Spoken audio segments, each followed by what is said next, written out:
As you can see, there is clearly a problem with this screen. We have a white halo effect here. We have a bubble. And if we can position this just right, there's a crack here. There's a crack here. There's other ones that are very hard to see. But maybe if we turn this machine on, looks like there's one that goes up all the way to the top. There's one right here. I know it's very hard to see them on camera, but they're there. And there's one right there. So, but the outside of the screen works perfectly fine. This is basically the equivalent of vinegar syndrome. If you have full-on vinegar syndrome, what that does, the glue that was used to stick this polarizing film on would have reacted through the polarizer itself. There's glue on there that reacts, and then it releases acid and destroys the polarizer. And when this happens, we got to get this off here. I think this one is more of a physical damage, but we'll see. Once I get this off, because I don't know what kind of polarizer is on here exactly, we're going to try and use the tester. I got this all the way over from China for 25 bucks. It took about 2 weeks to ship it. As of right now, it's useless because all the tabs are exactly the same light. Now, the little tutorial that they shipped me over with, it said if whatever one of these turns the darkest is the degrees that you want your polarizing film. So for example, if the 45 degree was the darkest of them, then you want a 45 degree polarizing film. So, but before we do that, this polarizing film has to come off no matter what. So to do that, we shut the machine off and disconnect all power.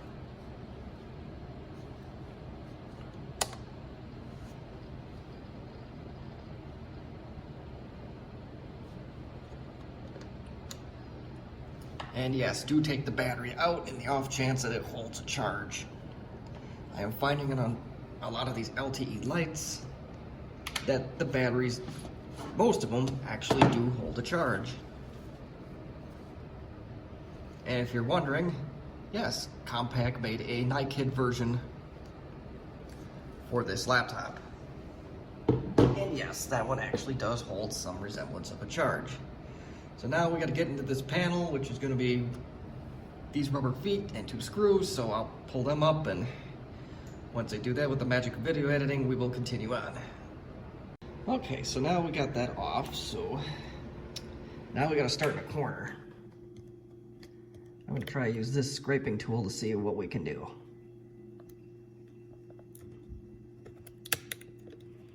This one is going to prove to be very difficult.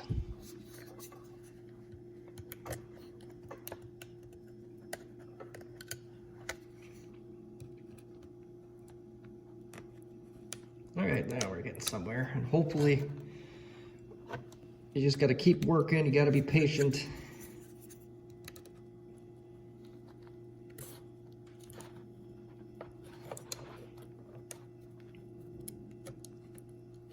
And just keep going like that. Just keep going until you have this whole thing off.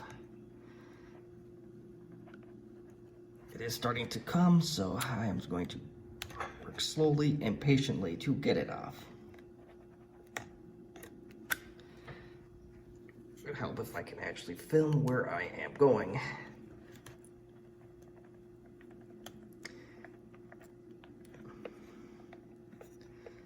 This one is proving to be very, very, very difficult.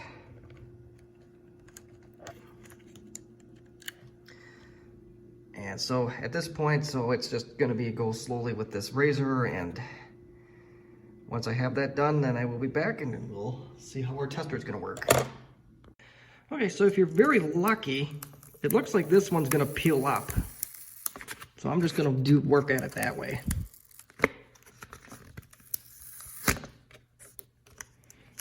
And the vinegar smell is very, very strong. So I think this one did vinegar.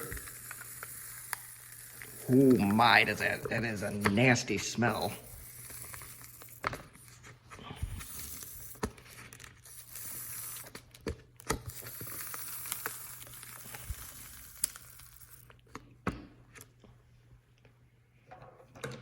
Whew.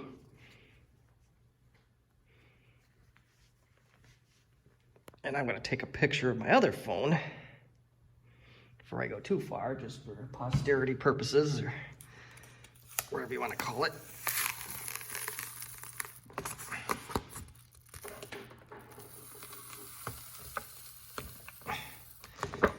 And I'm holding a camera basically free in one hand and peeling this film off with the other. So I'm not sure if all screens are going to come off that easy or not. I'm not even sure if this one's entirely fixable because I still see that halo effect.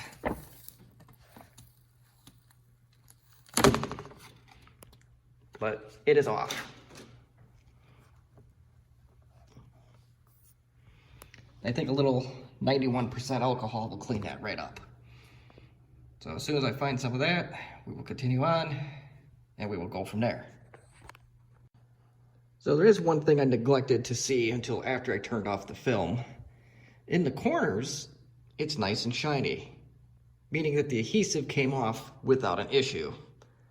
It's the part that vinegared that I have to scrape off. And as you can see, I got a start on it already. It's peeling. So we're back to the patience is key part of our conversation. So I'm not going to record the entire time that I'm scraping this off, but it is going to go slow. It's going to be painful. Take breaks if you have to. Once you get the vast majority of this crap off, then that's where your rubbing alcohol, the 91%, will come into play.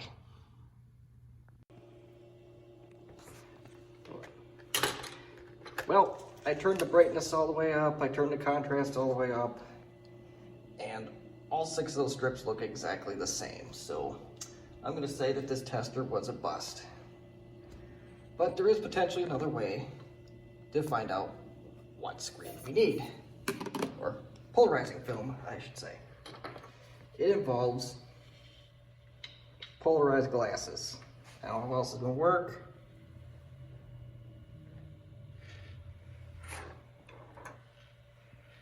Oh, hold on, this is actually not going worse.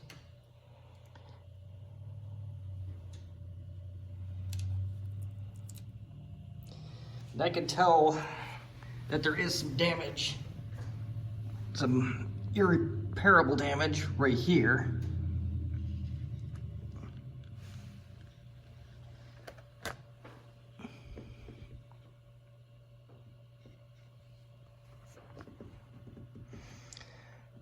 So yeah, my sunglasses idea isn't working either, so maybe these aren't polarized, but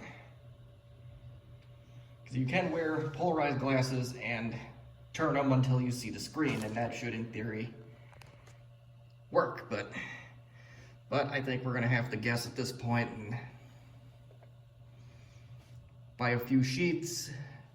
I know the color screens for the later LTE series is a 45-degree angle.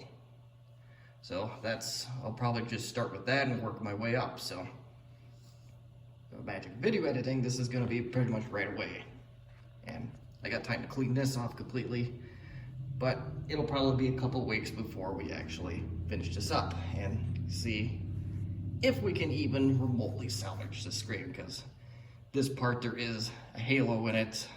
I'm hoping rubbing alcohol will somewhat fix that. So wish me luck, and as soon as I have some polarizing film, then we can continue on. Well, we found out something. It's either a 0 or a 90-degree screen. As we do this, it kind of works. If we go 45, it starts to look better. Then we go 90, and then we get this. Unfortunately, the old screen protector, I'm trying to do this free-handed again. I got a bad idea. So basically, you have to compare what the old screen protector does. So that's about as clear as it's gonna get. So we won't have to be waiting a full 2 weeks.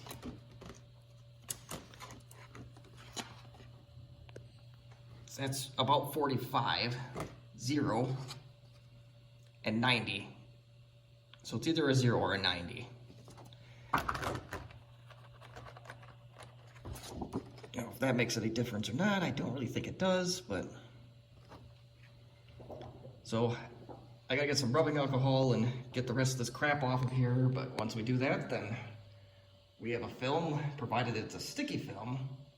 We can actually pop this puppy on and we'll see if this screen is beyond repair or what we gotta do. Alright, so with 5 minutes of work with our good friend 91% Isopropyl Alcohol, I'm probably butchering some of that pronunciation, forgive me. And the good news is that rest of the adhesive came off with little resistance. There's some very bad news with this build though. I don't know if you can see it, but in this general area here, there's a burn-in, which pretty much makes this a dead project. Or pretty much confirms it, if you will. I thought I saw an outer burn mark too, but either way, this screen will likely not be usable ever again. And I ordered one and found one for 20 bucks that will permanently replace this. But I will continue on with this. This will be a good practice screen once I'm ready to put this on. Yeah. So that'll be our next step as we put a polarizing film on and we go through the process of that. Okay, so I finally got the stupid testing to work. One of these samples, the 0 started to peel off, so I decided to peel it the rest of the way off. And I also tried the 90. So the bottom one is 0, the top one is 90. So I think I'm almost certain that we have a 0 degree polarizer film is what we need to find. So I'm going to put this one back. But the good news, for me anyway, is that the film that we used earlier is big enough that it can go in either direction.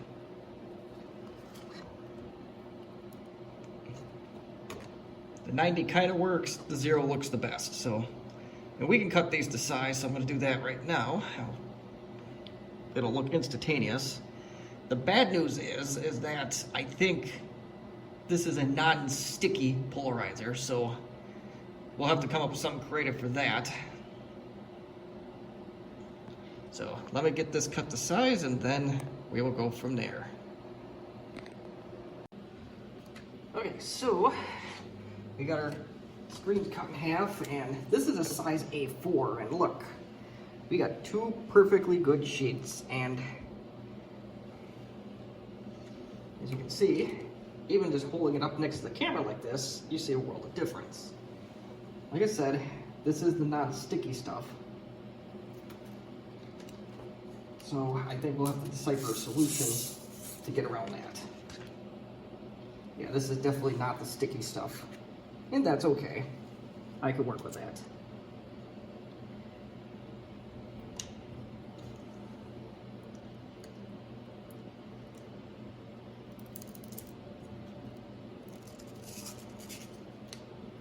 If you actually did have the sticky stuff, you would have to go... I've seen people use a credit card to go flatten these out and all that fun stuff. There's probably special tools for it that I simply don't have. But well.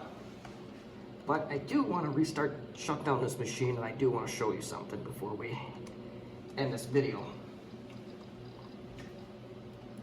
And I also do believe before, oh, it's the non-sticky type, it's no good. Well, not necessarily.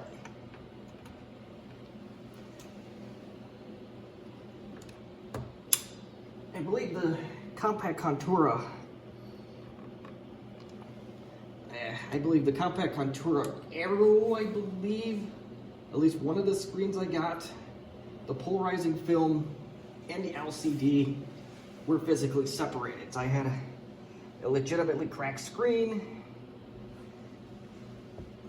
on one of those, and that's the way it came shipped to me, so that's the way I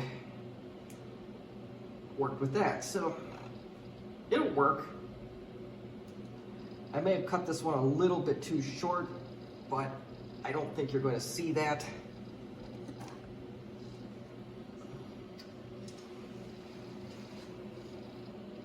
I'm going to lower these down quick because I want to see if I actually did legitimately mess myself up.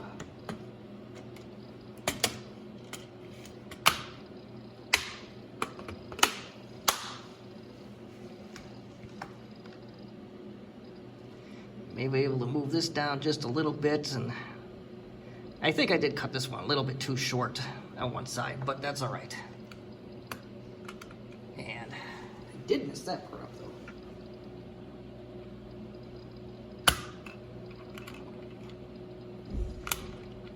That's easy enough to fix.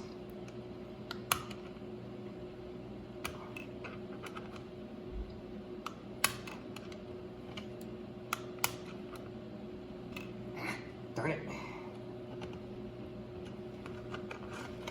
Nothing has to go according to script.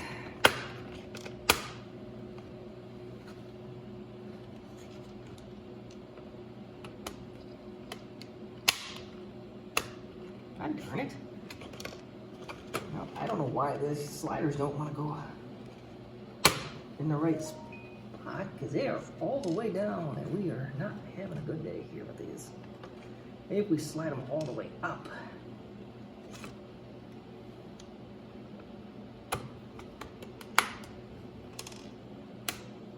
Oh no, it did not work. This is...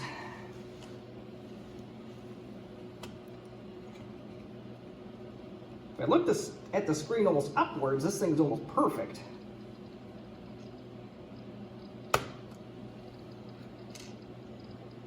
Try it again.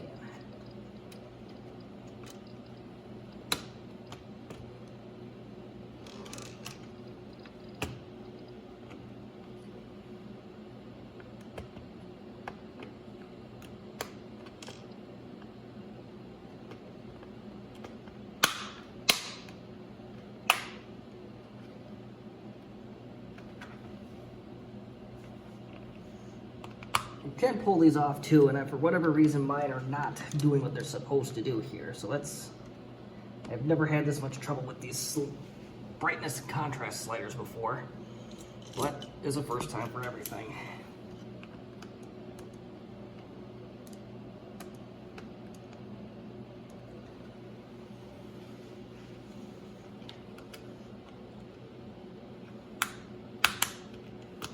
That one's good to go, so now we just gotta fix... Oh, that one slid in correctly. Okay, so I only had one to fix. And do I still have a cursor? Yes, I do. I have a cursor.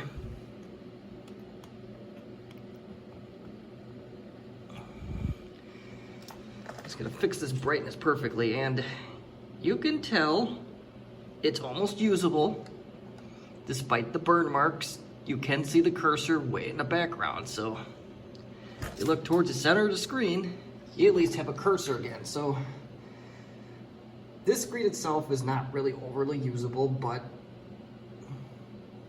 at least we made an improvement. We got to this one a little too late. It's very annoying, but it is a good proof of concept. I wish I could have shown how to actually press a sticky screen down, but that was not in the cards.